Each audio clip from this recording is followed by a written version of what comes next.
আসসালামু আলাইকুম বন্ধুরা, আজকে আমি করব লুচি। প্রথমে লুচি করার জন্য আমি ডোগুলো করে নিয়েছি। এবার আমি একটা করে ডো বেলে নেব।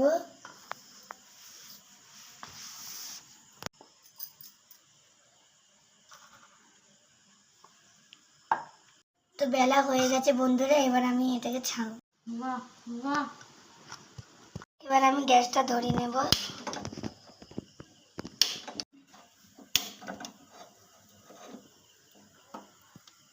কড়াই এবার তেল দেব। আমি লুচিটা ছেড়ে দেবো আস্তে করে।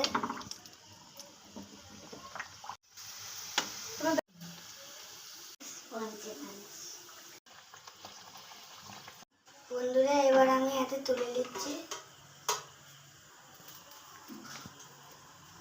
বন্ধুরা এখানে লুচি হয়ে গেছে, আর এখানে আছে জিলিপি, দই, মাংস,